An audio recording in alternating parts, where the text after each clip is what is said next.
ማርያም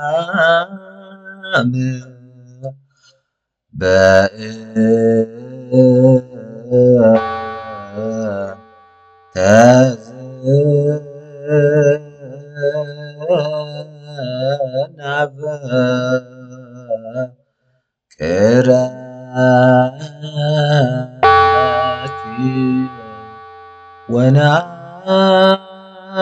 ወናብየች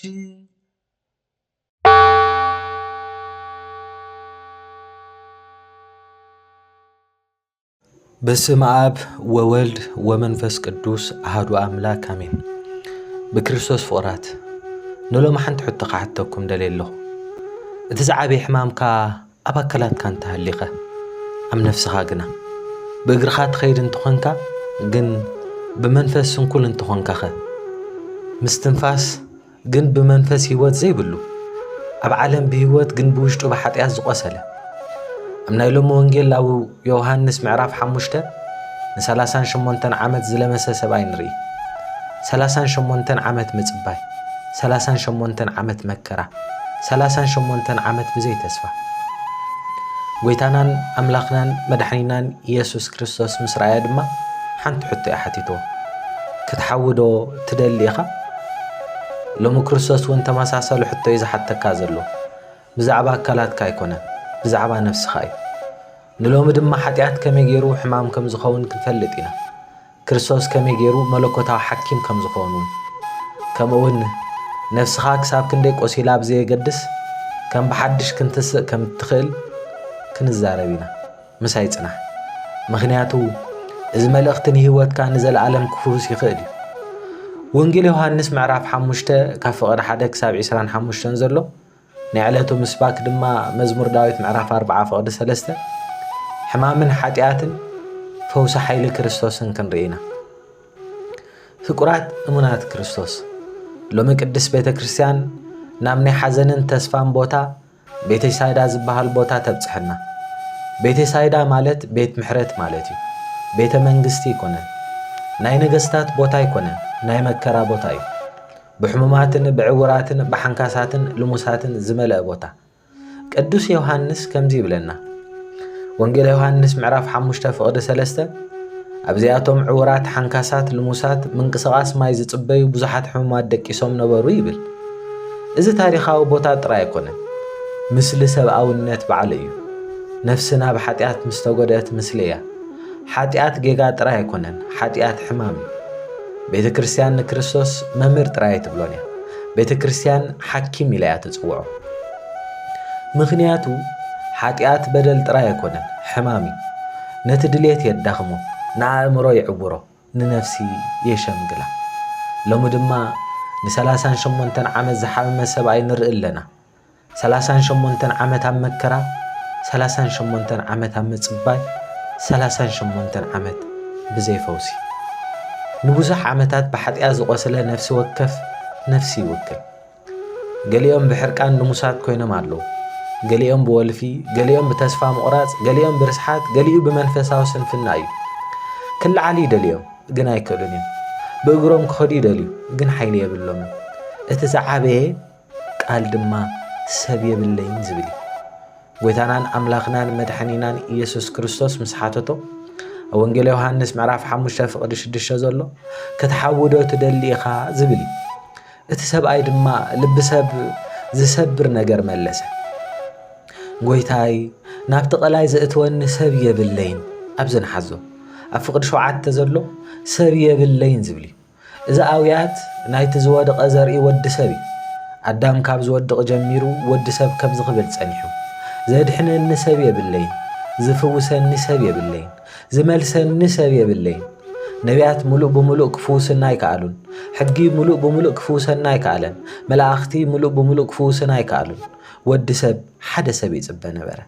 ዝኾነ ሰብኣይ ጥራይ ኣይኮነን፣ እቲ ኣምላኽ ሰብ ዝኾነ ጎይታናን ኣምላኽናን መድሓኒናን ኢየሱስ ክርስቶስ ንሱ እቲ ለምጽ ዘይነበሮ ሓቀኛ ሰብ እዩ። ንሱ እቲ ካብ ሰማይ ዝተላእከ ሰብ እዩ። ቅዱስ ጳውሎስ ከም ዝበሎ ኣብ ቀዳማይ ጢሞቴዎስ ምዕራፍ 2 ፍቕዲ 5 ኣብ መንጎ ኣምላኽን ሰብን ሓደ መንጎኛ እዩ እሞ ሰብ ክርስቶስ ኢየሱስ እዩ ይብል። ክርስቶስ ብዘይ ማይ ይፍውስ እቲ ተኣምር ዘሰንብድ ነይሩ። ክርስቶስ ተሰኪሙና ማይ ኣይወሰዶም ነቲ መልኣኽ ኣይተጸበየን ባዕሉ ፈውሱ ኾነ። ከምዚ ኢልዎ ተንስእ እሞ ዓራትካ ልዒልካ ኺድ። ብኡድኡ ድማ እቲ ሰብኣይ ሓወየ። ንምንታይ እንተዳ ኢልና ክርስቶስ ካብ ቤተ ሳይዳ ስለ ዝዓቢ እዩ። ክርስቶስ ካብ መልኣኽ ይዓቢ። ክርስቶስ ካብቲ ማይ ይዓቢ። ክርስቶስ ፈጣሪ ማይ ንሱ እዩ። ንሱ ሓኪም ነፍሲ እዩ። ንሱ እቲ ህይወት ባዕሊ እዩ። እቲ ነቲ ኣብ መዝሙር ምዕራፍ 4:3 ዝተባህለ ይፍጽሞ። ሓድሽ መዝሙር ምስጋና ንኣምላኽና ኣብ ኣፈይ ኣንበረ። ብዙሓት እዚ ርእዮም ክፈርሁ ናብ እግዚኣብሔር እውን ክውከሉ እዮም ይብል። እቲ ሰብኣይ ቅድሚ ምሕዋዩ ምስጋና ይነበሮ ኣብ ልሳኑ መከራን እህታን ጥራይ። ድሕሪ ምሕዋይ ግና ምስጋና ረኸበ። ሓጢኣት መዝሙር ነፍሲ እዩ ዘወግድ፣ ክርስቶስ ግን ይመልሶ። እቲ ሓቀኛ ሕማም ኣካል ኣይነበረ ሓጢኣት እዩ። ጸኒሒ ክርስቶስ ኣብ ቤት መቕደስ ረኺቡ ኣዝዩ ዕቲ ነገር ተዛረቦ። ድሕሪዚ ጎይታናን ኣምላኽናን መድሓኒናን ኢየሱስ ክርስቶስ ኣብ ቤት መቕደስ ረኸቦ እሞ እንሆ ሓዊኻ ካብዚ ዝገደደ ኸይረኽበካስ መሊስካ ኣይትበድል በሎ። ወንጌል ዮሃንስ ምዕራፍ 5:14። እዚ ኸዓ ዓሚቕ መንፈሳዊ ሓቂ ዝገልጸልና ዘሎ ለምፁ ምስ ሓጢኣት ዝተኣሳሰር ከመይ እንተዳ ኢልኩምኒ ክርስቶስ ንስጉኡ ኣሓወየ ግን ብዛዕባ ነፍሱ ኣጠንቅቆ። ምኽንያቱ ስጋዊ ሕማም ብሞት እዩ ዝውዳእ። ሕማም ሓጢኣት ግን ናብ ዘለኣለማዊ ምፍልላይ ካብ እግዚኣብሔር ይመርሕ። ነዚ ድማ ጾም ዝህሉ ዓብዪ ጾም ናይ ነፍሲ ሆስፒታል እዩ። ጾም መድሃኒት እዩ። ጸሎት እውን መድሃኒት እዩ። ኑዛዜ መድሃኒት እዩ። ንብዓት ንስሓ መድሃኒት እዩ። ክርስቶስ ብቤተ ክርስቲያን ኣቢሉ ዝሰርሕ ሓኪም እዩ። ናይ ሃዋርያት ኣቦታት ኦርቶዶክሳውያን ቅዱሳን ምስክር እቶም ብቐጥታ ካብ ሃዋርያት እምነት ዝተቐበሉ ሃዋርያውያት ኣቦታት ብዛዕባ ሓጢኣት ከም ሕማም ንክርስቶስ ከም መፈዋሲ ብንጹር ተዛሪቦም እዮም። ቅዱስ አግናጢዮስ ዘአንጾኪያ ወዲ መዝሙር ሃዋርያ ዮሐንስ ንክርስቶስ ከምዝ እንዳበለ ይጽውዕ ሓኪም ስጋን መንፈስን ይብሎ። ወዲ ሰብ ብብልሽውና ሓሚሙ ከም ዝነበረን ንስጋን ነፍስን ክፍውስ ዝኽእል ክርስቶስ ጥራይ ምዃኑ ይምህር። እዚ ድማ ነቲ ኣብ ቤት ሳይዳ ዝተገብረ ፈውሲ ብቐጥታ ዘንጸባርቕ እዩ። እቲ ልሙስ ኣካላዊ ምሕባይ ጥራይ እዩ። መንፈሳዊ ፈውሲ የድልየ ክርስቶስ ንኽልቲኡ ይሕወየ። ቅዱስ ኤሬኖስ ዘሊዮን ወዲ መዝሙር ፖሊካፕ ወዲ መዝሙር ዮሐንስ ዝነበረ ከምዚ ኢሉ ተዛሪቡ እግዚአብሔር ቁስሊ ደቂ ሰባት ክፍውስን ንምውታት ህይወት ክመልስን መጽኡ ይብለና። ሓጢአት ንባህሪ ወዲ ሰብ ብዕምቆት ከም ዘቁሰለ ክርስቶስ ድማ ከም መለኮታ ሓኪም ኮይኑ ነቲ ዝተሰብረ ክመልሶ ከም ዝመጸ ይገልጽ። እቲ ለምጻም ንዝቆሰለ ሰብኣውነት ይውክል። ቅዱስ አትናቴዎስ ሐዋርያዊ እቲ ቃል ንብልሽውና ምእንቲ ክሕውን ህይወት ምእንቲ ክመልስን ስጋ ኾነ ይብል። ወዲ ሰብ ድሕሪ ውድቀት ብመንፈስ ከብ ዝለመሰ ድማ ይገልጽ። ክርስቶስ ናብ ነፍሲ ምንቅስቓስ ክመልስ ይመሊጹ። ልክዕ ከምቲ ዝበሎ ምልዓል ሎሙን ንነፍስና ከምኡ ይብል። ካብ ሓጢአት ተንስእ፣ ካብ ተስፋ ምቑራጽ ተንስእ፣ ካብ መንፈሳዊ ሞት ተንስእ ይብለና። ቅዱስ ሲሪል ናይ ኢየሩሳሌምን ሓጢአት ሕማም ነፍሲ እዩ፣ ክርስቶስ ድማ ሓቂማ እዩ ይብለና። ቤተ ክርስቲያን ሆስፒታል እያ፣ ምስጢራት ፈውሲ እዮም። ነዚ ኢና ድማ ንናዘዝ፣ ነዚ ኢና ነጸውም፣ ነዚ ኢና ቅዱስ ስጋን ደምን እንቕበል። ለምጻም ሓደ መንፈሳዊ ትርጉም ኣለዎ። ሐዋርያውያን ኣቦታት እውን ብዛዕባ ዘለምጻም ከም ምስሊ ሓጢአት ተዛሪቦም እዮም። ለምጺ ይብሉ ቀሲሉ ዝርጋሕን ንኣካል ስለ ዘጥፍእን ይፍራሕ ነይሩ። ሓጢአት ቀሲሉ እዩ ዝዝርጋሕ፣ ብንእሶ እዩ ዝጅምር፣ ድሕሪኡ ይዓቢ፣ ሽዑኡ ንነፍሲ የጥፋእ። ቅዱስ ጎርጎርዮስ ምሁር ስነ መለኮት ከም ዝኽብል ይገልጽ። ለምጺ ንሓጢአት ይውክል፣ እዚ ኸዓ ነቲ ኣብ ሰብ ዘሎ ምስሊ ኣምላኽ የባላሽ ይብለና። እቲ ለምጻም ናብ ክርስቶስ መጺኡ ምስ በሎ ግና ወንጌል ማቴዎስ ምዕራፍ 8:2 እንሆ ለምጻም መጺኡ ጎይታይ እንተ ትፈቱስ ክተንጽሕኒ ትኽእል ኢኻ እናበለ ሰገደሉ ይብል። ክርስቶስ ተንከፎ፣ ነቲ ሕማም ኣይፈርሖም። ቅድስና ንብልሽውና ስለ ዘጥፎ እዩ። ብርሃን ንጸልማት የጥፎ፣ ህይወት ንሞት የጠጥፎ። ክርስቶስ ሎሙውን ይፍውስ ኣሎ። ፍቁራን ምእመናን ሎሙውን ክርስቶስ ኣብ መንጎ ሕሙማት ይመላለስ ኣሎ። ኣብ ቤተ ክርስቲያኑ ይመላለስ ኣሎ። ብቓሉ ይመላለስ ኣሎ። ብቅዱሳን ምስጢራት ይመላለስ ኣሎ።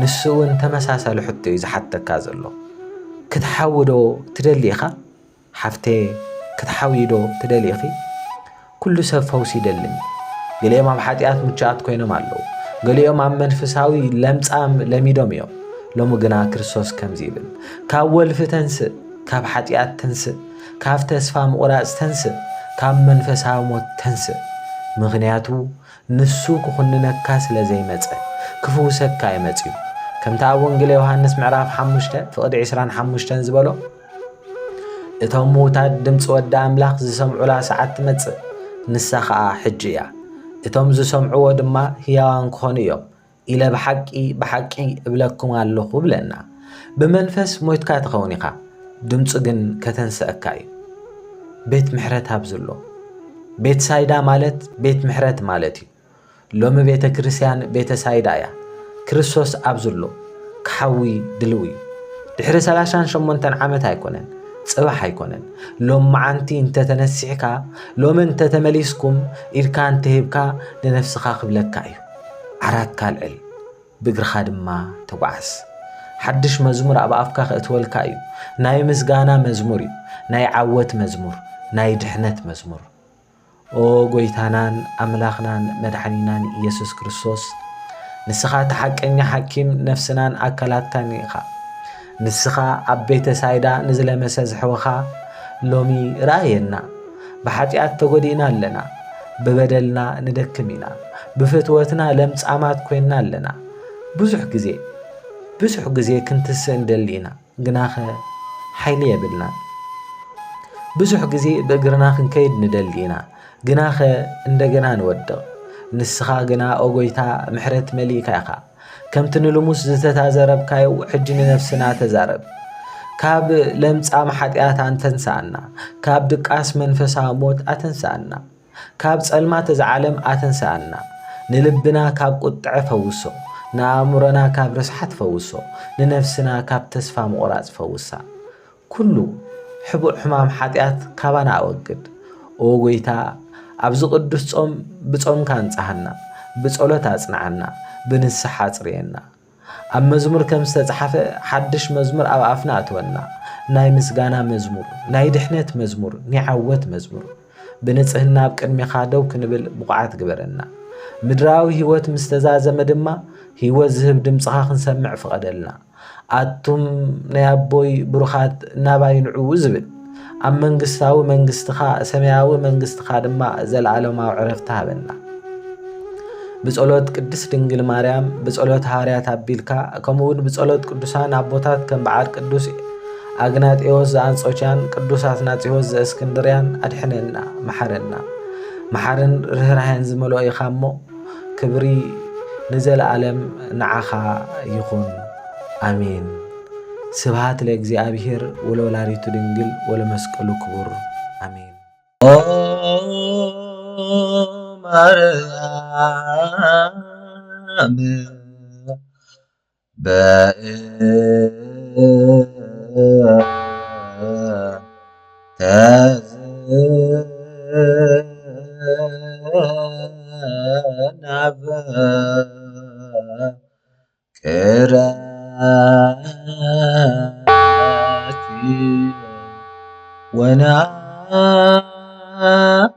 ወናብየች